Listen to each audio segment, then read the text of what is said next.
बिस्मिल्लाहिर्रहमानिर्रहीम। अस्सलाम वालेकुम students, welcome back to another video of study time with Amara Shah. कैसे हैं आप सब? आई होप सो आप सब खैरियत से होंगे। और आप बच्चों ने 9th क्लास की मैथ का चैप्टर नंबर 4 आज स्टार्ट करना है, जो कि है फैक्टराइजेशन एंड अलजेब्राइक मैनिपुलेशन के बारे में। और फैक्टराइजेशन आप लोगों ने 7th क्लास में 6th क्लास में काफी दफा की हुई है, जिसमें हमने एलसीएम और एचसीएफ लेना सीखा था, जिसमें हम फैक्टर्स बनाते थे। ठीक है, और ये फैक्टराइजेशन भी उन्हीं के आगे से ना उन्होंने एक्सप्लेन कर दिया। ठीक है, उन्हीं को आगे से फर्दर बढ़ा दिया। एंड अलजेब्राइक मैनिपुलेशन का मतलब है कि हमने अलजेब्रा के जो इक्वेशंस हैं, जो जितनी भी इक्वेशंस हैं, उनको हमने जो है ना अपनी मर्जी से मैनिपुलेट कर सकते हैं, अपनी मर्जी से उनको जैसे भी लिखना चाहें लिख सकते हैं। ठीक है, यानी कि उनका एक ऐसा फॉर्म बनाएंगे, एक ऐसा तरीका करेंगे कि जो हमारे लिए भी आसानी हो जाएगी क्वेश्चन के आंसर को लिखने में, और एग्जामिनर को भी वो अच्छा लगेगा। ठीक है, तो स्टार्ट करते हैं। हमारी जो एक्सरसाइज है, जो कि फर्स्ट वाली एक्सरसाइज है, उसके बारे में सबसे पहले आप लोगों को थोड़ा बहुत इंट्रोडक्शन करवाया जाएगा। आपने इस एक्सरसाइज में करना क्या है वो बताया जाएगा, और इसके अलावा आपको कुछ न्यू चीजें भी जानने को मिलेंगी जो कि आपने प्रीवियस नहीं पढ़ी। और ये बुक्स में कुछ ऐसी उन्होंने चेंजिंग की है, क्योंकि बुक्स चेंज हुई है, न्यू आई हैं, तो काफी चीजें ऐसी हैं जो कि बिल्कुल ही चेंज है, तो वो भी आप लोगों को नई चीजें सीखने को मिलेंगी। तो स्टार्ट करते हैं इंट्रोडक्शन से, जो कि है आपको नजर आ रहा है यहाँ पे गिवन है। बाय ब्रेक डाउन, मैं शुरू से नहीं पढ़ाऊंगी, वो आप खुद कर लीजिएगा। ये वो स्टेप है जो कि आपके लिए जरूरी है, इसलिए आपको बता रही हूँ। By breaking down the complex algebraic expressions into simpler factors, we can make the calculation more manageable and cancel important sign। तो ये जो आपको मैंने अभी लाइन बताई है, ये आपको बताना चाह रही है डेफिनेशन कि हमने क्या करना होता है। हमने ब्रेक डाउन करना होता है कॉम्प्लेक्स अलजेब्राइक एक्सप्रेशन का, यानी कि उनको छोटे छोटे पार्ट्स में तोड़ना होता है। ठीक है, जिससे उसके म्यू जो फैक्टर्स म्यू बन जाते हैं। ठीक है, उनमें से नीचे आपको दिखाया हुआ है उन्होंने, यहाँ पे देखें आइडेंटिफिकेशन आपको बताने लगे हैं, common factors and trinomial trinomial consistently pictorial and symbolically. अब आपको वो पिक्चर भी उसकी बताएंगे किस तरह की पिक्चर बनती है, वो यहाँ पे आपको नजर आएगी। ठीक है, in algebra a common factor is an important that divide two or more expression exactly, यानी कि आपने दो या दो से ज्यादा एक्सप्रेशन में उसको exactly डिवाइड कर देना होता है। ठीक है, जैसे यहाँ पे आपको नजर आ रहा है 2x minus six is equal to, उन्होंने क्या किया है 2 को और यहाँ पे कॉमन ले लिया, क्योंकि यहाँ पे जो है 2 आ रहा है और ये भी 2 के टेबल में आ रहा है। आप अगर टेबल पढ़ेंगे तो 2 का टेबल कहाँ तक पढ़े तो 6 आता है, 2 का टेबल 3 तक पढ़ेंगे तो 6 आता है। ठीक है, तो उन्हीं टेबल को देखते हुए उन्होंने सोचा कि इन दोनों में से हम 2 कॉमन लेंगे, और यहाँ पे से 2 तो वैसे ही खत्म हो गए, यहाँ पे सिर्फ x रह जाएगा। और यहाँ पे क्या होगा, हम 2 का टेबल 3 तक पढ़ते हैं तो 6 आता है, इसलिए यहाँ पे 3 लिखा जाएगा। ठीक है, इसको हम कहते हैं कॉमन लेना। अब यहाँ पे आपको एक फिगर भी दिखा रहे हैं कि आपने किस तरह से इसको किया है। एक्सप्रेशन है ये आपके पास, लेट्स सपोज कोई भी फंक्शन था, इस फंक्शन में इसने बताया, पहले हम इसको देख लेते हैं 2a और b का स्क्वायर, और फिर हम इसको देख लेते हैं 6ab। अब इन दोनों टर्म्स के उन्होंने यहाँ पे फैक्टर अलग अलग करके लिख दिए हैं। ठीक है, अब वो आपको बताएंगे कि इन दोनों में कॉमन क्या क्या आ रहा है। ये देखें 2 भी इसमें भी आ रहा है, इसमें भी आ रहा है। अब ये a है, ये इधर भी आ रहा है, इधर भी आ रहा है, और ये b इधर भी आ रहा है, इधर भी आ रहा है। इसका मतलब ये चीज हम कॉमन ले सकते हैं। तो कॉमन फिर क्या आएगा इसमें से 2ab। ठीक है, और बाकी जो रह जाएगा वो हमारे पास रिमेनिंग पार्ट होगा। ठीक है, अब नेक्स्ट पेज पे देखते हैं इन्होंने आगे क्या किया है। जी, नेक्स्ट पेज हमने ओपन कर लिया है। यहाँ पे अब आपको वो पिक्चर बनाना बताएंगे, पिक्टोरिकली हमने कैसे उसको दिखाना है। जैसे कि उसने यहाँ पे दिखाया हुआ है यूनिट टाइल्स, यानी कि एक जो यूनिट होता है, जो एक नंबर होता है, उसको हमने किस तरह से रिप्रेजेंट करना होता है। इस तरह हमने जो है ना प्रॉपर उसका एक स्क्वायर बना लेना होता है, और उस तरह हम उसको शो करते हैं। ठीक है, जो यहाँ से भी 1 सेंटीमीटर का होगा, यहाँ से भी 1 सेंटीमीटर का होगा। इसी तरह रिक्टेंगुलर टाइल्स जो है हमारे पास, रेक्टेंगुलर टाइल्स किस तरह से है उसने बताया है कि उसमें एक 1 का होगा और एक x होगा, तो ये x को शो कर रहा है। उसके बाद स्क्वायर टाइल्स हैं जो कि यहाँ पे x और x को शो कर रही हैं। ठीक है, अब ये जो आपको भी मैंने बताया है इसका मकसद क्या है। ठीक है, ये असल मकसद इसका ये है बेटा कि ये क्वेश्चंस में हमारे यूज होने हैं, हमने पिक्चर्स बना के बताना है क्वेश्चन को हल करते हुए। यहाँ पे कुछ उन्होंने एग्जाम्पल्स दी हैं, पहले मैं आपको एग्जाम्पल करवाऊंगी, उसके बाद जो है मैं एक्सरसाइज पे चलूंगी। ठीक है, तो सबसे पहले उसने एक एग्जांपल दिया है, find the common factor of x square plus 2x। अब आपको नजर आ रहा है इन दोनों में x आ रहा है, इसमें 2 दफा x आया है, उसमें सिर्फ एक दफा है, तो हम x को कॉमन ले सकते हैं। जब आप x को कॉमन लेंगे तो फिर क्या रह जाएगा, फिर रह जाएगा हमारे पास यहाँ से सिर्फ एक x, और यहाँ से वो भी चला गया तो सिर्फ 2 रह जाएगा। ठीक है, इसको कहते हैं कॉमन लेना। अब आपने कॉमन ले लिया है, अब आपने पिक्चर बनानी थी इसकी। वो पिक्चर कैसे बनानी है, इसको अच्छी तरह आपने ज़हन नशीन कर लेना है, क्योंकि ये हमने आगे भी यूज करना है। तो जहाँ पे x का स्क्वायर दिया है, इसका मतलब है वो हमारे पास ये स्क्वायर टाइल बनेगी। यहाँ पे भी x होगा, यहाँ पे भी x होगा। ठीक है, उसके बाद यहाँ पे आपको नजर आ रहा है 2x, इसका मतलब है x के 2 आपने बनाने हैं। तो वो किस तरह बनाएंगे कि अब आपने उसकी सिंगल टाइल बनानी है, और वो जो टाइल है आपकी इससे जो है ना छोटी होनी चाहिए। ये स्क्वायर है और ये रेक्टेंगल है, ओके।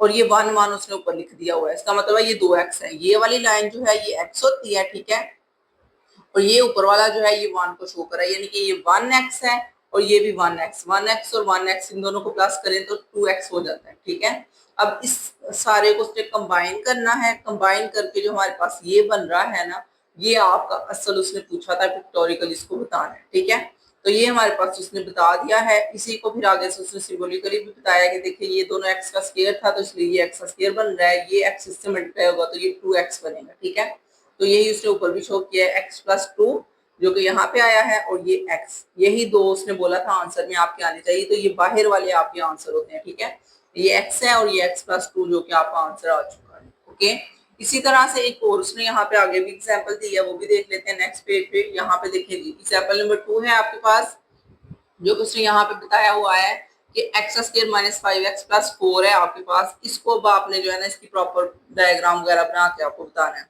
अब पहली चीज आपने ये याद रखनी है कि जहां पे भी स्केयर आएगा वहां पे ये स्केयर बनेगा। ठीक है, उसमें यहाँ पे भी x आएगा, यहाँ पे भी x आएगा। अब अगला स्टेप हमारे पास है -5x, और ये बात भी याद रखिएगा, जो पॉजिटिव वाले हैं उसमें हम ग्रे कलर करते हैं, वो जो नेगेटिव वाला है उसमें कोई कलर नहीं होता। ठीक है, तो ये माइनस था, इस वजह से हमने 5 लिखने थे तो 5 हमने बनाए हैं एक्स के, सिंपल सिंपल 1 2 3 4, और एक हमने नीचे बनाया। ठीक है, ये हमने नीचे क्यों बनाया, क्योंकि आगे भी हमें नजर आ रहा है 4 लिखा हुआ है, तो उस 4 को हमने बहुत छोटा बनाना होता है इनक्रीजिबल, और वो इसी के नीचे आना है।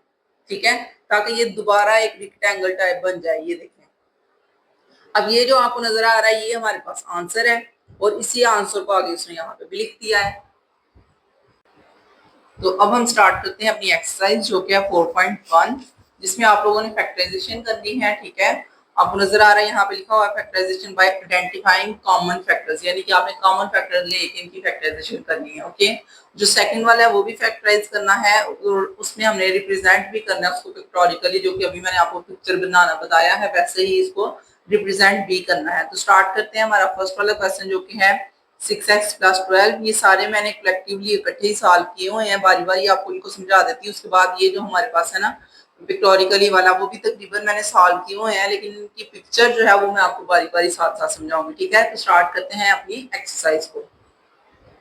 तो ये देखें, सबसे पहले मैंने आपको फैक्टर्स बताए हैं कैसे लिए जाते हैं। अगर लेट्स सपोज आपके पास कोई 20 लिखा हुआ है, ठीक है, इस 20 को आपने क्या करना है, इस तरह से फैक्टराइजेशन यानी कि एलसीएम लेके आपने फैक्टर्स लिखने होते हैं। ठीक है, उसी तरह यहाँ पे जब हमारे पास कोई बड़ी अमाउंट आ जाती है, थोड़ी सी इससे बड़ी हो, और उसमें एक्स वगैरह भी हो, जैसे ये 6x+12 हो, तो इसमें हम क्या करते हैं, हमने यहाँ पे देखने ये जो 6 है और ये जो 12 है, ये दोनों एक ही टेबल में आ रहे हैं। वो कौन सा टेबल है, वो है 6 का टेबल। तो इसका मतलब हम 6 कॉमन ले सकते हैं। यहाँ से जब 6 चला जाएगा तो यहाँ पे सिर्फ x रह जाएगा, साथ में यहाँ पे प्लस आएगा, और ये जो 12 है, ये टेबल चेक करें आप तो 6 2 टाइम्स 12 होता है। ठीक है, तो यहाँ पे 2 लिखा जाएगा। ठीक है, तो ये यहाँ पे आपको मैंने फैक्टर्स लेना सिखा दिए। इसी तरह पे हमने अब अपनी एक्सरसाइज भी करनी है, उसको हम स्टार्ट कर लेते हैं। जी स्टूडेंट्स, अब हमने एक्सरसाइज स्टार्ट करनी है, और ये मैंने अभी आपको बताया था आपने कैसे करना है। सबसे पहले आपने देखना है कि ये जो 6x+12 आपको क्वेश्चन दिया गया है, ये क्वेश्चन दोनों जो अमाउंट्स हैं ये किस टेबल में आती हैं। पहली बात तो सिर्फ x है, यहाँ पे इसके साथ कोई x नहीं, इसका मतलब x तो कॉमन आ नहीं सकता। अब आप दोनों नंबर देख रहे हैं 6 और 12 है, इसका मतलब ये दोनों 6 के टेबल में आते हैं, तो हमने 6 कॉमन ले लिया। 6 1 टाइम 6 होता है, इसलिए यहाँ पे हम 1 लिखेंगे, ना भी लिखें तो कोई मसला नहीं। ठीक है, क्योंकि उसकी अहमियत नहीं होती, जब 1 हो तो उसको हम नहीं लिखते। इसके बाद हम 6 का टेबल 12 तक देखना हो तो 6 का टेबल 2 तक पढ़ेंगे तो 12 आता है, तो हमने यहाँ पे 2 राइट कर दिया। ठीक है, तो इस तरह से ये कॉमन हमने ले लिया है। उसी तरह यहाँ पे हम क्वेश्चन नंबर 2 देखते हैं, जो कि आपको नजर आ रहा है 15y² + 20y है। अब इसको गौर करें तो यहाँ पे दोनों अमाउंट्स में y आ रहा है, इसका मतलब y कॉमन लिया जा सकता है। इसके अलावा ये जो दोनों अमाउंट्स हैं उनमें भी आप देखें तो ये दोनों अमाउंट्स जो है 5 के टेबल में आते हैं। ये 15 है और ये 20 है, इसका मतलब है ये दोनों 5 के टेबल में आते हैं। तो हमने 5y कम ले लिया है, 5 का टेबल 3 तक पढ़े तो 15 आता है, इसलिए ये 3 है और साथ में हमने y एक कम ले लिया था, इस वजह से यहाँ पे एक y रह जाएगा। उसी तरह हम यहाँ पे देखेंगे तो 5 का टेबल 4 तक पढ़े तो 20 आता है, इसलिए यहाँ पे हमने 4 लिखा, y ऑलरेडी कॉमन चला गया, इसलिए यहाँ पे कोई भी y का नहीं लिखा जाएगा। दो क्वेश्चंस आप लोगों को बहुत अच्छी तरह समझ आ गए होंगे, ये दोनों क्वेश्चन आपको बहुत अच्छी तरह समझ आ गए होंगे। अब क्वेश्चन नंबर 3 देखते हैं। ये आपको नजर आ रहा है कि दोनों में माइनस है, तो इसका मतलब है माइनस भी कॉमन आएगा। अब ये दोनों में एक्स है, इसका मतलब एक्स भी कॉमन आएगा, और इसके अलावा ये दोनों 3 के टेबल में आते हैं, इसका मतलब 3 भी कॉमन है। तो ये हमने यहाँ पे लिख दिया -3x। अब यहाँ से माइनस कॉमन चला गया, इसका मतलब है यहाँ पे प्लस की अमाउंट होगी। 3 का टेबल 4 तक पढ़ेंगे तो 12 आता है, इसलिए 4 हमने राइट कर दिया। ये एक एक्स कॉमन चला गया था, इस वजह से यहाँ पे सिर्फ एक एक्स रहेगा। उसके बाद आप ये वाली देखें तो यहाँ पे ये -3 और x तीनों अमाउंट ही चली गई, इस वजह से सिर्फ +1 रह जाएगा। ओके, तो ये आपका आंसर हो चुका है क्वेश्चन नंबर 3 का। अब क्वेश्चन नंबर 4 देखें आप, तो क्वेश्चन नंबर 4 में आपको नजर आ रहा है 4ab, और यहाँ पे भी जो टेबल में आ जाता है 4 के टेबल में 8, इस वजह से a और b भी साथ में कॉमन आ जाएगा। 4ab हमने कॉमन ले लिया, यहाँ से 4 भी चला गया है, एक a चला गया, सिर्फ एक a रह गया और b भी चला गया। इसके बाद हमने यहाँ से देखा तो 4 का टेबल 2 तक पढ़ेंगे तो 8 आता है, यहाँ पे 2 राइट करेंगे, a भी कॉमन चला गया है और एक b भी कॉमन चला गया, सिर्फ एक रह जाएगा, यहाँ पे b की वैल्यू सिर्फ एक रह जाएगी, इस वजह से यहाँ पे a + 2b लिखा जाएगा। ठीक है, उसके बाद यहाँ पे देखिए क्वेश्चन नंबर 5 है हमारे पास, जो कि लिखा हुआ है xy - 3x² + 2x। अब आपको नजर आ रहा है इसमें क्या हो रहा है कि आपने पहली बार तो देखें तो सब में x है, ठीक है, तो हम यहाँ पे x कॉमन लेंगे, कोई और नंबर कॉमन नहीं आ रहा, किसी के टेबल में कोई और नंबर नहीं आता, इस वजह से सिर्फ x लिखा जाएगा। अब यहाँ से x चला गया तो सिर्फ y रह गया, यहाँ से x चला गया तो 3x रह गया, यहाँ से x चला गया तो सिर्फ 2। ओके, तो ये क्वेश्चन नंबर 5 भी आपका हल हो गया। क्वेश्चन नंबर 6 में देखें तो आपको क्या नजर आ रहा है, यहाँ पे भी 3 है, ये भी 3 के टेबल में आता है, ये भी 3 के टेबल में आता है, ए ए ए, उसके बाद बी भी तीनों में आ रहा है, बी बी बी, तो हम कॉमन ले लेंगे 3ab, और पीछे क्या रह गया, 3 भी चला गया, ए भी चला गया, बी भी, सिर्फ एक ए रह जाएगा। यहाँ से हमारे पास 3 का टेबल 3 तक पढ़ेंगे तो 9 आता है, इस वजह से 3 लिखा जाएगा, ए कॉमन चला गया और बी भी कॉमन चला गया, सिर्फ एक बी रह जाएगा। ये 15 है तो 3 का टेबल 5 तक पढ़ेंगे तो 15 आता है, इसलिए यहाँ पे 5 ए बी दोनों कॉमन चलेंगे, इसलिए यहाँ पे कुछ भी नहीं यहाँ पे कुछ भी नहीं लिखा जाएगा, सिर्फ 5 लिखा जाएगा। ओके, तो ये क्वेश्चन नंबर 6 भी आपका हो चुका है। ऑलमोस्ट आपके क्वेश्चन नंबर 1 के सारे हो गए हैं, अब हमने क्वेश्चन नंबर 2 करना है। आई होप आपको क्वेश्चन नंबर 1 बहुत अच्छी तरह समझ आया होगा। जिन बच्चों को समझ आ गया जल्दी से वीडियो को लाइक करें और चैनल को सब्सक्राइब करें, ताकि नेक्स्ट वीडियोस भी आप तक पहुंचती रहे, क्योंकि मैं फिजिक्स और मैथ केमिस्ट्री काफी ज्यादा बुक्स करवाती हूँ, तो जो भी आपको जरूरत हो आप मुझे मैसेज किया करें, कमेंट बॉक्स में पूछ किया करें, ताकि मैं आपको फौरन रिप्लाई कर दूं, बता दूं कि वो वाला लेक्चर मैंने ऑलरेडी अपलोड कर दिया है, या अगर नहीं किया तो मैं फिर 1-2 दिन में अपलोड करके आपको वो लेक्चर दे दूंगी। ठीक है, तो नेक्स्ट टाइम बस क्वेश्चन नंबर 2। क्वेश्चन नंबर 2 में आपको नजर आ रहा है 5x + 15 है, तो ये बहुत ही सिंपल है। आपने क्या करना है, आपने जस्ट 5 कॉमन ले लेना है, क्योंकि ये दोनों के टेबल में आ रहा है 5 1 टाइम 5 और 5 3 टाइम्स 15, और ये जो सिर्फ x रह गया था यहाँ पे सिर्फ 3 रह गया था, ये आपका आंसर आ चुका है। उसी तरह यहाँ पे देखें x² + 4x + 3 लिखा हुआ है। अब आपको नजर आ रहा है कि यहाँ पे हमने इसकी फैक्टराइजेशन जो करनी है वो थोड़ी सी टफ है, उसको आपने थोड़ा सा सोच के करना है। उसमें हमने ये करना होता है कि ये जो अमाउंट पहले लिखी होती है ना x के आगे, लेट्स सपोज यहाँ पे 1 लिखा हुआ है, ठीक है, जहाँ पे कुछ नहीं होता वहां पे 1 होता है। अब आपने इसको मल्टीप्लाई करना है इस नंबर के साथ जो लास्ट पे लिखा होता है, ठीक है, 3 × 1, तो क्या आंसर आ रहा है, आंसर आ रहा है 3। तो जो सेंटर वाला नंबर है उसको भी आपने ध्यान में रखना है, सेंटर में क्या लिखा हुआ है 4। ठीक है, तो अब आपके जहन में ये आना चाहिए कि आपने कोई से 2 ऐसे नंबर ढूंढने हैं जिनको मल्टीप्लाई करें तो 3 आए, और प्लस या माइनस करें तो आंसर आपका 4 आए। ठीक है, क्योंकि सेंटर में 4x लिखा हुआ है। तो अब 2 नंबर ऐसे ढूंढे जिनको मल्टीप्लाई करके 3x का स्क्वायर बने, ठीक है, और प्लस माइनस करके हमारे पास 4x बने। तो वो कैसे बनेगा, अगर आप जहन में सोचें तो 3x को हम मल्टीप्लाई कर दें x के साथ, तो 3 × 1 क्या हो जाता है, 3 ही लिखा जाएगा, और x × x, x का स्क्वायर हो जाएगा। तो ये वो वैल्यू बन गई है हमारे पास 3 और साथ में हमारे सेंटर में क्या आ रहा है 4। इन दोनों को अगर आप प्लस करो तो आपका आंसर क्या आएगा 4x, क्योंकि 3x प्लस x इन दोनों को प्लस करेंगे तो 4x आएगा। ठीक है, तो हमने दोनों तरह सोच लिया, मल्टीप्लाई करके भी हमारा आंसर आ रहा है और प्लस करके भी हमारा आंसर आ रहा है। तो हमने सेंटर में लिख दिया है 3x प्लस x, ये वाला। ठीक है, क्योंकि हमने प्लस करके ये बनाना था इसलिए हमने लिखा है 3x प्लस x, सेंटर में लिख लिया है। ये सेंटर में लिखने का फायदा क्या होता है कि अब हम कॉमन ले सकते हैं। ये पहले दो का पेयर बनेगा और ये जो दूसरे दो हैं इनका पेयर बन जाएगा। अब ये जो पहले दो का पेयर बना है उनमें आपको नजर आ रहा है x कॉमन आ रहा है, और ये जो दूसरे दो का पेयर बना है उसमें सिर्फ 1 कॉमन आ रहा है, क्योंकि और कुछ भी कॉमन नहीं आ रहा। ठीक है, तो यहाँ पे हमने x कॉमन ले लिया और x प्लस 3 रह गया है, और यहाँ पे हमने 1 कॉमन लिया है तो x प्लस 3 रह गया। ठीक है, अब ये जो दोनों में आ रहा है x प्लस 3, ये हम यहाँ पे कॉमन लिख लेंगे और पीछे क्या रह गया x और 1। ठीक है, तो x प्लस 1, तो ये आपका आंसर आ चुका है। ठीक है, इस स्टेप को आपने ध्यान से फॉलो करना है, समझना है कि हमने लास्ट वाले नंबर को फर्स्ट वाला जो एक्स स्क्वायर था उससे मल्टीप्लाई किया है। जो हमारा आंसर रिक्वायर्ड था उसको हमने दो नंबर्स ऐसे ढूंढने होते हैं जिनका मल्टीप्लाई करके वो नंबर आए और प्लस माइनस करके जो सेंटर वाला नंबर है वो आए। ओके, इसी को ध्यान में रखते हुए हमने सेंटर में ये दो नंबर्स लिखने होते हैं। ठीक है, जो बाद में आगे आप फैक्टर्स बनाने में हेल्प करते हैं। इसके बाद क्वेश्चन नंबर 3 देखें। क्वेश्चन नंबर 3 भी वैसे ही है आपका, सेंटर में हमारे पास 6 है और बाय 8 मल्टीप्लाई 1 हुआ है। ठीक है, तो 8 1 टाइम 8, तो आपने दो ऐसे नंबर ढूंढने हैं जिनको मल्टीप्लाई करके 8 आए और जिनको मल्टीप्लाई करके 8 आए और प्लस माइनस करके क्या है 6 आए। तो हमने यहाँ पे राइट कर लिया है, और रहा है हमारे पास 8, तो 8 कैसे आएगा, 2 मल्टीप्लाई 4 करेंगे तो 8 आ जाता है और 2 प्लस 4 करो तो 6 आ जाता है। ठीक है, तो ये दो चीजें आपने जो सोची हैं उन्हीं को देखते हुए हमने यहाँ पे ये राइट कर लिया है 4 और 2। ओके, तो ये जो दोनों हमने राइट किया इन्हीं से अब हम कॉमन ले सकते हैं। इसमें से जब आप कॉमन लेंगे तो वो x कॉमन आएगा, इन दोनों में से जब आप कॉमन लेंगे तो वो 4 कॉमन आएगा। ठीक है, अब आपने देखा कि ये जो 2x और x प्लस 2 और x प्लस 2 है ये दोनों में है, इसलिए इसको इधर राइट कर दिया और ये x प्लस 4 बन गया। तो ये आपका आंसर आ चुका है क्वेश्चन नंबर 3 का। अब हम क्वेश्चन नंबर 4 की तरफ चलते हैं, वो कैसे होगा। तो जी स्टूडेंट, मैंने सोचा क्वेश्चन नंबर 4 की तरफ जाने से पहले मैं आपको जो है ना इन तीनों की डायग्राम बनाना बता दूं, जो कि पिक्टोरिकली हमने जाहिर करना। तो उसने कहा था क्वेश्चन नंबर 2 जो है उसको पिक्टोरिकली बताएं। तो मैंने सबसे पहले आपको फैक्टराइजेशन करना बताइए, कैसे फैक्टराइजेशन करते हैं। अब मैं आपको जो है इसकी पिक्चर बनाना भी बताऊंगी। तो सबसे पहले आपको नजर आ रहा है हमारे पास क्वेश्चन था 5x प्लस 15, जो कि ये इसका आंसर आया था।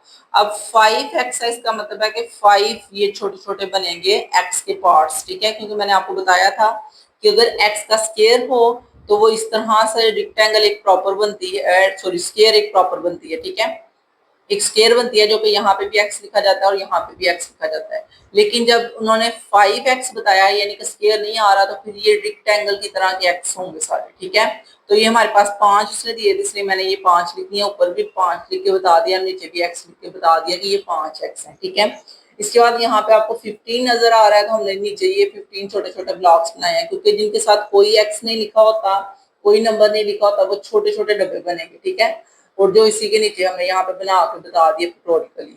ठीक है, इसके बाद इसको देखा जाए तो इसका आंसर भी यही आ रहा है x प्लस 3, जो कि यहाँ वाला है, और ये जो 5 है ऊपर वाला। ठीक है, उसके बाद ये वाला देखें तो इसमें उसने दिया था x का square plus 4x plus 3। x का स्क्वायर का मैंने आपको बताया हुआ है, हमने इस तरह का स्क्वायर बनाना होता है। आगे लिखा हुआ है 4x, इसका मतलब है कि 4 हमारे पास रेक्टेंगल बनेंगे। 3 मैंने यहाँ पे बनाए हैं, एक मैंने नीचे बनाया, वो मैंने नीचे इस वजह से बनाया है क्योंकि आगे लिखा हुआ है 3, तो ये 3 छोटे छोटे नंबर इसके साथ ही आगे लिखते जाएंगे और ये प्रॉपर एक पूरी रेक्टेंगल बन जाएगी। ठीक है, ये शेप हमने डिस्टर्ब नहीं करनी होती, अगर ये शेप डिस्टर्ब हो जाए तो शक्ल जो है इसकी बिगड़ जाती है, अच्छी नहीं लगती। ठीक है, अगर आपने ये वाला डब्बा भी यहाँ पे बनाया होता तो ये 3 नीचे कैसे बनाते, यहाँ से भी आपके ये अच्छा नहीं था लगना, खाली रह जाना था, यहाँ से भी खाली रह जाना था। तो हमने उसको इस तरह नहीं करना होता, हमने एक प्रॉपर शेप बनानी होती है। अब आप देखें तो यहाँ पे ऊपर x प्लस 3 आ रहा है और यहाँ पे x प्लस 1 आ रहा है, जो कि आपका आंसर था, उसी तरह ये बना है। अब ये क्वेश्चन नंबर 3 है जो कि आपके सामने मैं बना के बताती हूँ। x का स्क्वायर था हमारे पास, तो हमने x के स्क्वायर के लिए एक रेक्टेंगल सॉरी एक स्क्वायर बना ली। अब आपने यहाँ पे इधर भी x लिख दिया, इधर भी x लिख दिया। इसके बाद आपको 6x नजर आ रहा है, इसका मतलब है कि हमने x के जो है ना रेक्टेंगल की शेप के ब्लॉक बनाने हैं, और वो कितने बनाने हैं, हमने 6 बनाने हैं। तो वो हम इस तरह बनाएंगे कि 4 हमने इधर बना लेने हैं। ठीक है, 1 2, 3 और 4। 4 हम इधर बना लेंगे और 2 हमने नीचे बना लेने हैं। एक इधर बनाएंगे, ठीक है, और एक हम इधर बनाएंगे। वो 2 मैंने नीचे क्यों बनाया है, इसलिए बनाया क्योंकि ये जो 8 थे ना, ये छोटे छोटे बनाने होते हैं ना, तो ये 4 इधर बन जाएंगे और 4 ही नीचे बन जाएंगे। ये देखिए 1, 2, 3 और 4। देखो प्रॉपर पूरी शेप बन गई है ना। ये जो प्रॉपर पूरी शेप बनी है ना, पूरा एक डब्बा सा बन गया है। इसी की वजह से हमने ये सारा कुछ किया है, ठीक है। अब ये जो एक्स एक्स आपको नजर आ रहे हैं, ये एक्स का स्केयर शो करेंगे। जो 6 एक्स है वो 1, 2, 3, 4 तो ये है ना, और 2 ये नीचे है, ठीक है। और यहाँ पे ये जो 8 है वो ये सारे 8 बने हुए हैं। तो ये क्या हमारा आंसर आ रहा है, ये देखो x+2 और x+4, और यही आपका आंसर था जो हमने फैक्टराइजेशन की थी वहां। तो वैसे का ये यहाँ पे भी आ गया, ठीक है। इसी तरह अब हम आगे वाले क्वेश्चन करते हैं और उसकी भी पिक्चर साथ साथ आपको बनाना बताऊंगी कैसे बनानी है।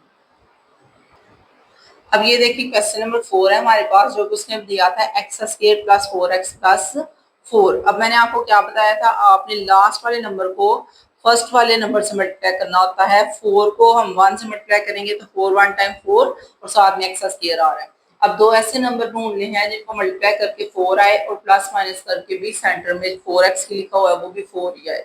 तो वो कौन से ऐसे नंबर है, वो है 2 × 2। देखें जब हम 2 × 2 करते हैं तो 4 ही आता है, और जब इनको प्लस करते हैं तब भी 4 ही आता है। तो हमने सेंटर में 2 × 2 लिख दिया है, ठीक है, 2x + 2x। अब इन दोनों के पेयर बनेंगे और इन दोनों के पेयर बनेंगे। इन दोनों में से हमारे पास x कॉमन आता है, ये गलती से मैंने स्केल लगा दिया था, और यहाँ से भी इन दोनों में से आपका 2 कॉमन आता है। तो पीछे बनेगा x+2 जो कि ये कॉमन आ रहा है, इसको एक दफा लिखेंगे और ये भी दोनों x+2 ही बन जाएंगे, ठीक है। तो ये सेम नंबर ही बन रहे हैं। अब जब आपने इसकी पिक्चर बनानी है तो आपने सबसे पहले देखना है एक्स का स्केयर उसने बोला था, तो हम ये एक्स का स्केयर बना रहे हैं। फिर उसने यहाँ पे लिखा हुआ है 4x, इसका मतलब है 4 लाइंस बनेगी। एक, 2 मैं इधर बना रही हूँ और 2 मैंने नीचे बनानी है। वो मैं क्यों बना रही हूँ, वो इस वजह से क्योंकि आगे उसके सेंटर में जो एंड पे जो है वो 4 लिखा हुआ है। तो हमने जो 4 डब्बे बनाने हैं वो इस तरह से 2 इधर आ जाएंगे और 2 नीचे आ जाएंगे, तो प्रॉपर एक उसकी शेप बन जाएगी, ठीक है। और यहाँ पे भी हम लिखेंगे +2 और यहाँ पे भी हम लिखेंगे +2, और ये आपका आंसर वही बन रहा है x+2 x+2। ओके, ये थोड़ा सा सिर्फ आपको सोचना पड़ता है कि शेप आपकी जो है वो बिल्कुल सही बननी चाहिए, शेप खराब नहीं होनी चाहिए। तो फिर जब आपके जहन में वो आ जाता है फिर आपका आंसर भी सही बन जाता है। इसके अलावा इसकी एक और ट्रिक ये है कि आप आंसर को देख के भी बना सकते हैं। पहले आप फैक्टराइजेशन करें, अब आप आंसर देखें, आंसर में आपको x+2 x+2 नजर आ रहा है। इसका मतलब है आपने ये जो बड़ा x बनाना है उसके इधर भी 2 डब्बे आने चाहिए, इधर भी 2 डब्बे आने चाहिए इस वाले 4x के, और ये जो 4 होगा फिर बाकी वाले में लिख दिया जाएगा, ठीक है। इसी तरह हमारे पास जो नेक्स्ट क्वेश्चन नंबर 3 है उसको देखते हैं। क्वेश्चन नंबर 2 में आपको सिर्फ पिक्चर बनाने का बोला था पिक्टोरिकली, और क्वेश्चन नंबर 3 में जस्ट फैक्टराइजेशन है, तो इसलिए ये जस्ट फैक्टराइजेशन हमने किया। क्वेश्चन क्या था हमारे पास, x² + x - 12। अब आपने ध्यान में रखना होता है एंड वाले नंबर को फर्स्ट वाले नंबर से आपने मल्टीप्लाई करना होता है, और 12 को इससे मल्टीप्लाई करेंगे तो -12x² आएगा। अब दो ऐसे नंबर ढूंढने हैं जिनको मल्टीप्लाई करके -12 आए और प्लस माइनस करके क्या आए 1। तो हम यहाँ पे लिख लेते हैं, अगर हम 4 को मल्टीप्लाई करेंगे 3 के साथ तो आंसर आपका 12x आएगा। अब आपने माइनस साइन का भी ध्यान रखना होता है, इसलिए हम यहाँ पे माइनस साइन लगा लेते हैं ताकि -12 आए, ठीक है। तो ये देखिए हमने लिख दिया है 4x - 3x, ठीक है। अब ये हमने क्यों लिखा था, कैसे लिखा था, वो आपने सिर्फ इन दोनों को देख के करना होता है, ठीक है। इन दोनों को मल्टीप्लाई करना है और उसी से हमें पता चलेगा कि हमने सेंटर वाला का नंबर कैसे लाना है। अगर इन दोनों को मल्टीप्लाई करके हमारे पास 12 आया है तो हमने 4 को 3 से मल्टीप्लाई किया तो आंसर आपका आ रहा है 12। अब ये जो 12 आ रहा है वो आपको पता चल गया माइनस में चाहिए था, इस वजह से आपके ये जो साइन थे ये भी चेंज हो गए, पहले के साथ प्लस आ गया, दूसरे के साथ माइनस आ गया, क्योंकि प्लस माइनस होने की वजह से यहाँ पे भी आंसर आपका एक्स आ जाएगा। ये देखिए 4 में से 3 माइनस करेंगे तो 1 आ जाएगा, और हमें 1 ही चाहिए तो 1x, ठीक है। अब आपको नजर आ रहा है इन दोनों का पेयर है और इन दोनों का पेयर है, इनमें से आप x कॉमन ले सकते हैं और इन दोनों में से आप -3 कॉमन ले सकते हैं, ठीक है। तो जब -3 कॉमन लेंगे तो यहाँ पे रह जाएगा हमारे पास सिर्फ x, और यहाँ से -3 चला गया तो 3 4 टाइम्स 12 होता है, ठीक है। टेबल पढ़ना नहीं भूलना, हमने टेबल पढ़ के ये फैक्टर्स बनाने होते हैं, ओके। जिन बच्चों को ये टेबल पढ़ने आ जाएंगे वो फैक्टर्स बनाना उनके लिए मुश्किल नहीं होगा। इनको एक दो दफा आपने प्रैक्टिस जरूर करनी है, क्योंकि प्रैक्टिस करके ही आपको ये याद होने हैं, वैसे आप इनको रटाने लगा सकते हो, ओके। फिर आपने क्या करना है, आपको नजर आ रहा है ये दोनों सेम है तो इसको एक दफा लिख लेंगे और ये दोनों जो है वो एक दफा लिखे जाएंगे। ओके, इसके बाद आप लोगों ने क्वेश्चन नंबर 2 को देख लेना है जो कि है हमारे पास x square plus 7x plus 10। अब यहाँ पे 10 लिखा हुआ है और यहाँ पे क्या है 1x, तो 10 को मल्टीप्लाई करेंगे तो हमारे पास आ जाएगा 10x का स्क्वायर। अब दो ऐसे नंबर ढूंढ लीजिए जिनको मल्टीप्लाई करके 10x का स्क्वायर आए और प्लस माइनस करके 7x आए जो कि सेंटर वाला है। तो हम गौर करें तो अगर 5 को मल्टीप्लाई करो 2 से, 5x को 2x से मल्टीप्लाई करो तो 10x आ जाता है और इन दोनों को प्लस करो 5x प्लस 2x तो 7x आ जाता है। ठीक है, ये जो मैं एक्स्ट्रा वर्क करती हूँ, एक्स्ट्रा काम करती हूँ, बेशक वो आप लिख भी सकते हैं, कोई मसला नहीं है, सिर्फ ये आपको समझाने के लिए यहाँ पे लिखती हूँ।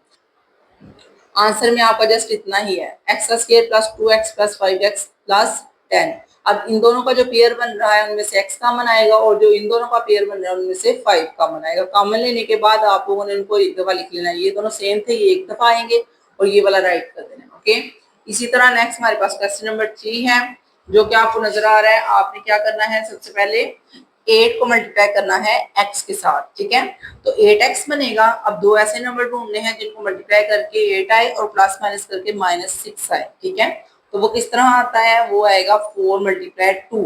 अब हम 4 को 2 से मल्टीप्लाई करेंगे तो हमारे पास आंसर क्या आएगा, आंसर आएगा 8 और हमें ये चाहिए कि आंसर में -6 आए तो दोनों के साथ माइनस के साइन लगाएंगे तो दोनों का माइनस हो जाएगा हमारे पास -6। ठीक है, बड़ी अमाउंट का साइन है इस वजह से माइनस हो जाएगा, माइनस माइनस प्लस और बड़ी अमाउंट का साइन होगा तो -6। ओके, अब आपको इन दोनों में से कॉमन लेना है वो है -4 और जो इन दोनों में से लेना है वो है x। ओके, तो x -4 और x प्लस -2 ये आपका आंसर आ चुका है। इसके बाद क्वेश्चन नंबर 4 है जो कि हमारे पास x square minus x minus 56। अब ये जो 56 है इसको हमने शुरू वाले नंबर से मल्टीप्लाई करना है तो 56 साथ में x का स्क्वायर आएगा। अब दो ऐसे नंबर ढूंढे जिनको मल्टीप्लाई करके 56 x का स्क्वायर आए और वो है 7 मल्टीप्लाई 8। ओके, जब हम 8 को 7 से मल्टीप्लाई करेंगे तो हमारा आंसर आएगा 56। ठीक है, साथ में एक्स स्क्वायर और हमें जो है आंसर -56 चाहिए था तो इसमें हम एक अमाउंट के साथ माइनस लगाएंगे, वो बड़ी अमाउंट के साथ, क्योंकि हमें आंसर में -1x चाहिए तो 8 में से 1 माइनस करेंगे तो -1 आएगा और यहाँ पे हमने ये राइट कर लिया है। उसी को देख के अब आपने फैक्टर्स बनाने हैं, ये इनमें से x कॉमन ले लेना है, इनमें से 7 कॉमन ले लेना है और ये आपके फैक्टर्स बन जाएंगे। ओके, अब नेक्स्ट वाला क्वेश्चन देख लेते हैं हमारे पास क्या है। तो नेक्स्ट है क्वेश्चन नंबर 5। क्वेश्चन नंबर 5 में हमें यहाँ पे 24 मिला है लास्ट पे, तो 24 को मल्टीप्लाई करेंगे 1 के साथ तो ये आ जाएगा 24x का स्क्वायर। ठीक है, तो आपको आंसर ये लाना है और दो नंबर ऐसे ढूंढने हैं जो कि इनको मल्टीप्लाई करके 24 आए और प्लस माइनस करके -10 आए। ठीक है, तो वो कौन से हैं, वो है 12 मल्टीप्लाई 2। 12 को 2 से मल्टीप्लाई करेंगे तो 24 आ जाता है और इन दोनों को जब हम माइनस करते हैं तो 10 आ जाएगा, -12 में से 2 चला गया तो -10 आ जाएगा। ठीक है, ये थोड़ा सा सोचना पड़ेगा, 2-3 नंबर आपको जेहन में ऐसे लाने पड़ेंगे जो कि आपके आंसर के करीब आपको कर सके। ठीक है, ये थोड़ा सा आपका दिमाग का काम है, आपने टेबल्स याद रखने हैं। अब आपने इनको कॉमन ले लिया, इनमें से x को और इनमें से 2 को, जब आपने कॉमन ले लिया फिर ये वाले दोनों भी कॉमन चलेंगे जाएंगे तो आपका आंसर आएगा x प्लस 2 और x माइनस 12। ओके, इसी तरह यहाँ पे देखेंगे तो हमारे पास आंसर आ रहा है -12। इन दोनों को मल्टीप्लाई करेंगे तो क्या आएगा, -12y का स्क्वायर। अब कौन से ऐसे दो नंबर है जिनको मल्टीप्लाई करके -12y का स्क्वायर आए और प्लस माइनस करके आपका आंसर आए, क्या आना चाहिए, वो आना चाहिए 4y, तो वो है 6 मल्टीप्लाई 2। ठीक है, 6 मल्टीप्लाई 2 करेंगे तो 12 आ जाएगा और हमें माइनस का भी साइन चाहिए तो हम इसके साथ माइनस लगाएंगे, -2 लगा देंगे। ठीक है, क्योंकि हमें बड़ी अमाउंट के साथ प्लस चाहिए थे इसलिए हम 6 के साथ नहीं लगाएंगे, हम 2 के साथ माइनस लगाएंगे। ठीक है, अब इनमें से हमने कॉमन ले लिया, इधर से y आ गया, इधर से 2y आ गया, कॉमन लेने के बाद आपका आंसर आ चुका है y - 2 और y प्लस 6। ओके, इसके बाद हमारे पास जो 8 वाला है वो है यहाँ पे लिखा हुआ, सॉरी 7 वाला, y का square plus 12y 13y plus 36। अब आपको यहाँ पे 36 मिला है, 36 को हम y से मल्टीप्लाई करेंगे तो ये 36y का स्क्वायर आएगा। अब आपके सेंटर में लिखा हुआ है 13, तो इसका मतलब है कि आपने दो ऐसे नंबर ढूंढने हैं जिनको मल्टीप्लाई करके 36 आए और प्लस माइनस करके 13 आए। ओके, तो वो ऐसे नंबर कौन से हैं, वो है 9 मल्टीप्लाई 4। ठीक है। 9 मल्टीप्लाई 4 करें तो 36 आता है और इन दोनों को प्लस करो तो 13 आता है। अब आपने इनके फैक्टर्स बना लेने हैं। इसी तरह यहाँ पे हमारे पास 2 लिखा हुआ है, तो इसका मतलब है 2 को मल्टीप्लाई किया एक्स के स्क्वायर के साथ तो 2x स्क्वायर आया। हमने कौन से ऐसे दो नंबर लेने हैं, हमने इन्हीं को ले लेना है दोबारा, क्योंकि इसके अलावा और कोई नंबर नहीं बनते। 2 में से 1 को माइनस करेंगे तो x आ जाएगा। अब यहाँ से आपके फैक्टर्स बन के आ जाएगा x माइनस 2 और x प्लस 1। ओके, अब यहाँ तक आप लोगों का ये क्वेश्चन हो चुका है। अब नेक्स्ट वाले क्वेश्चन देखते हैं, पहले बुक से देखते हैं फिर हम इनको सॉल्व करने की तरफ चलते हैं। तो क्वेश्चन नंबर 4 है आपके पास, ये भी फैक्टराइज ही करना है। आपने इन सब क्वेश्चंस को फैक्टराइज ही करना है। बस इसमें थोड़ा सा ये डिफिकल्ट किया उन्होंने कि पहले सिर्फ सिंपल एक्स लिखते थे, अब एक्स के साथ कोई ना कोई नंबर लिखना शुरू कर दिया। यानी कि 3 को मल्टीप्लाई करेंगे 2 के साथ तो 6x का स्क्वायर आएगा।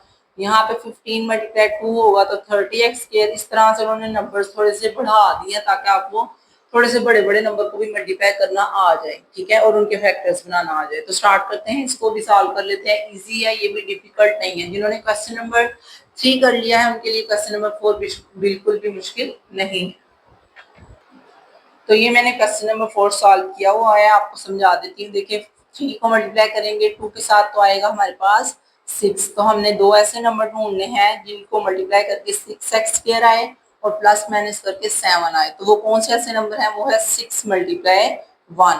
देखिए जब 6 को 1 से करेंगे तो ये 6 ही आना है और इन दोनों को जब प्लस करोगे तो 7 आना है। इस वजह से मैंने अंदर लिख लिया 6x प्लस 1x, ठीक है। अब इनके आपने पेयर्स बनाने हैं। इन दोनों में 2x आ रहा है कॉमन और इन दोनों में 1, ठीक है। अब आपने 2x और 1 को लिख लेना है और x प्लस 3 को लिख लेना है। ओके, इसी तरह यहाँ पे क्वेश्चन नंबर 2 है हमारे पास, उसमें आपको 15 और 2 दिया गया है। 15 मल्टीप्लाई 2 करेंगे तो आ जाएगा, क्या आएगा, 30। तो दो ऐसे नंबर जिनको मल्टीप्लाई करके 30 आए और प्लस माइनस करके 11 आए, तो वो है 6 मल्टीप्लाई 5, ठीक है। 6 को 5 से मल्टीप्लाई करेंगे तो 30 आता है और इन दोनों को प्लस करो तो 11 आ जाता है। अब आपने इनके पेयर्स बनाने हैं, पेयर्स बना के आपने इसका आंसर राइट कर लेना है, ठीक है। ये बिल्कुल भी डिफिकल्ट नहीं है, जस्ट आपने थोड़ा सा फोकस करना है और इनको समझने की कोशिश करनी है। जब आपको इनकी समझ आना शुरू हो जाएगी फिर तो आपने इनको फटाफट से खुद ही हल करना शुरू कर देना है। अब क्वेश्चन नंबर 3 है हमारे पास, जिसमें आपको नजर आ रहा है 4 और 3 है। 4 मल्टीप्लाई 3 क्या आता है, 12, और हमें आंसर यहाँ पे क्या चाहिए, 13 प्लस माइनस करके। तो इसका मतलब है कि आपने सिंपली इसको 12 मल्टीप्लाई 1 करेंगे तो वो 12 ही आएगा और इन दोनों को प्लस करेंगे तो 13 आ जाएगा। ओके, अब ये आपको पेयर्स मिल गए हैं। अब पेयर्स में से आपने जस्ट कॉमन लेना है। वो इस तरह है कि यहाँ पे 4 कॉमन आ रहा है, साथ में x आ रहा है, यहाँ पे 1 कॉमन आ रहा है। कॉमन लेने के बाद आपने इसको हल कर लेना है। ओके, इसी तरह क्वेश्चन नंबर 4 है, लास्ट पे आपको 2 नजर आ रहा है, शुरू में 3 है। 3 मल्टीप्लाई 2 क्या आएगा, 6। अब दो ऐसे नंबर जिनको मल्टीप्लाई करके 6 आए और प्लस करके या माइनस करके 5 आए, वो कौन से हैं, वो है हमारे पास 3 मल्टीप्लाई 2। 3 को 2 से मल्टीप्लाई करो तो 6 आता है और इन दोनों को जब प्लस करो तो 5 आ जाता है। ओके, इन्हीं से हमने फिर ये पेयर्स बना के तो अपना आंसर लाए हैं। इसी तरह क्वेश्चन नंबर 5 है हमारे पास, जो कि लास्ट पे आपको 6 नजर आ रहा है, शुरू में आपको 3 नजर आ रहा है। 3 को मल्टीप्लाई करेंगे 6 से तो हमारे पास आंसर आता है 18, ठीक है। अब आपने दो ऐसे नंबर ढूंढने हैं जिनको मल्टीप्लाई करके 18 आए और प्लस माइनस करके 11 आए, ठीक है। तो वो कौन से हैं, वो है -9 और -2। -9 को -2 से मल्टीप्लाई करो तो ये माइनस माइनस प्लस 18 हो जाएगा और इन दोनों को जब हम हल करते हैं तो माइनस माइनस प्लस होके 11y आएगा। ओके, और ये आपने फिर इनको कॉमन लेके इनका आंसर निकालना है। अब मैं आपको जल्दी जल्दी इसलिए करवा रही हूँ क्योंकि आप लोगों को समझ आ चुकी है, मैंने पहले काफी ब्रीफली समझाया है। अब आप इनको खुद भी कर सकते हैं, तो कोशिश करें क्वेश्चन को खुद हल करें, प्रैक्टिस करें। जितनी ज्यादा प्रैक्टिस करेंगे उतना ही ज्यादा आपको मैथ समझ आएगी। अब यहाँ पे 2 इंटू 2 है तो इसका मतलब है 4 आ रहा है। तो 4 अगर हमारे पास आया है तो हमने सेंटर में 5y लाना है। तो वो कैसे आएगा, 4 इंटू 1, तो वो 4 ही आएगा मल्टीप्लाई करके। जब इनको प्लस करेंगे तो वो 5 आ जाएगा, बड़ी अमाउंट का साइन आ जाएगा माइनस में। ओके, अब आप इनमें से जस्ट कॉमन लेके तो अपना आंसर राइट कर लेना है। इसी तरह हमारे पास नेक्स्ट जो क्वेश्चन है वो भी करते हैं। हमारे पास क्या है, तो ये है क्वेश्चन नंबर 7, जो कि आपको नजर आ रहा है। हमने सबसे पहले 6 को मल्टीप्लाई किया 4 से तो हमारा आंसर आ रहा है 24। अब आपने सेंटर में लाना है 11, तो इसका मतलब है हम किस किस को मल्टीप्लाई करेंगे, हम 8 को 3 से करेंगे। 8 3 टाइम्स 24 और इनको जब माइनस माइनस कर देंगे तो वो प्लस हो जाएगा और 11 जी आएगा। ओके, अब इनको हमने कैलकुलेट कर लिया और आपका आंसर आ रहा है 4z - 3 और z - 2। ठीक है, ये आपका आंसर है। इसके बाद क्वेश्चन नंबर 8 है हमारे पास, जो कि यहाँ पे लिखा हुआ है 6 + 7x - 3x स्क्वायर। अब यहाँ पे एक चीज सोचने वाली है, वो ये है कि आपको एक्स स्क्वायर इस तरफ लिख दिया है और यहाँ पे सिंपल अमाउंट है, तो उससे आपने कंफ्यूज नहीं होना, आपने इसको रीराइट कर लेना है, यानी सीधा करके लिख लेना है। -3x के शुरू में आ गया, 7x वैसे ही आया और 6 को हमने इधर लिख दिया, ठीक है, ताकि हमारी तरतीब बन जाए, क्योंकि हमने हमेशा इसको तरतीब से लिखना होता है, पहले एक्स स्क्वायर होता है, फिर एक्स और फिर सिंपल। अब आपने इसको कैलकुलेट करना है और कैलकुलेट करने के बाद जो है वो माइनस हमने कॉमन ले लिया, ताकि हमारा अंदर वाला इजीली हमसे हल हो सके। अब आपको नजर आ रहा है 6 × 3 क्या आ रहा है 18, तो हमने 18 जो लाना है वो सेम वैसे पहले वाले क्वेश्चन की तरह, क्वेश्चन नंबर 4 की तरह ही होगा, और ये आपका आंसर आएगा 3 - x और 3x + 2। कैसे आया, ये माइनस मैंने अंदर इन दोनों के साथ लिख दिया, बाकी वैसे ही है। ओके, इसके साथ माइनस किया है तो वो -x आ गया, और ये प्लस में हो गया, इस वजह से हमने इसको शुरू में लिख लिया है। अब आपकी ये एक्सरसाइज हो चुकी है, इंशाल्लाह आप लोगों को नेक्स्ट वीडियो में नेक्स्ट एक्सरसाइज करवाई जाएगी। जिनको समझ आई है वो वीडियो को जल्दी से लाइक करें, चैनल को सब्सक्राइब करें, ताकि नेक्स्ट वीडियोस भी आप तक पहुंचती रहे। अल्लाह हाफिज।